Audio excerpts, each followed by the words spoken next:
உங்களுடைய இந்த பொன்னான நேரத்துக்காக நன்றி. நம்ம இன்றைக்கி பார்க்க போகிறது ஒரு சூப்பரான டிஃப்ரெண்ட்டாக ஈஸி அண்ட் சிம்பிளாக செய்யக்கூடிய ஒரு ஸ்நாக் ரெசிபி தான் பார்க்க போகிறோம்.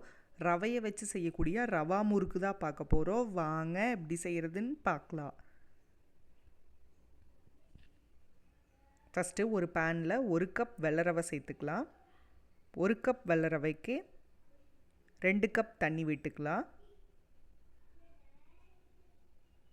தண்ணி சேர்த்துட்டு நம்ம இப்போ ஸ்டவ் ஆன் பண்ணிக்கலாம். ஆன் பண்ணிவிட்டு நல்லா கலந்து விட்டுட்டே இருக்கலாம். ரவை எல்லாமே நல்லா வெந்து இந்த மாதிரி கெட்டியானதும் இது ஒரு மிக்சிங் பவுலுக்கு மாற்றிடலாம். மாற்றிட்டு கை பொறுக்கிற சூடு வந்ததும் இது கூட 1 கப் அரிசி மாவு, 1 கப் ரவைக்கு 1 கப் அரிசி மாவு கரெக்டாக இருக்கும் சேர்த்துட்டு 1/2 ஸ்பூன் ஓமம் சேர்த்துக்கலாம். அடுத்து கொஞ்சமாக பெருங்காயத்தூள், காரத்துக்கு தகுந்த மாதிரி மிளகாத்தூள்,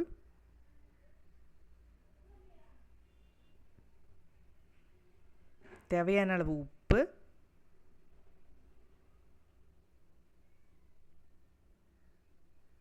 ஒரு ஸ்பூன் நெய்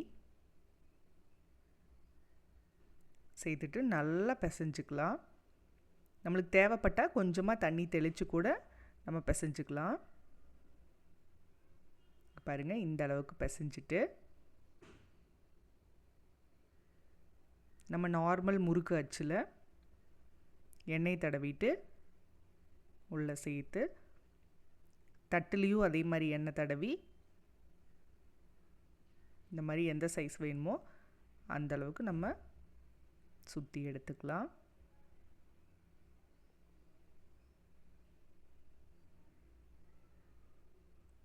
இதே மாதிரி மற்றதையும் சுற்றி வச்சுக்கலாம். அடுத்து பொரிக்கிறதுக்கு தேவையான எண்ணெயை சூடு பண்ணிக்கலாம். எண்ணெய் நல்லா சூடானதும் நம்ம தட்டில் சுற்றி வச்சுருக்கிறத பின்னாடி திருப்பி லைட்டாக தட்டினா போதும், இந்த மாதிரி விழுந்துடும்.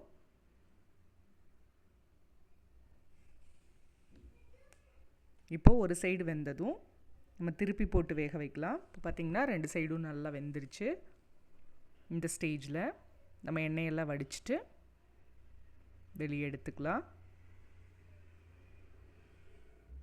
இதே மாதிரி நம்ம மீதி இருக்கிறதையும் போட்டு எடுத்துக்கலாம்.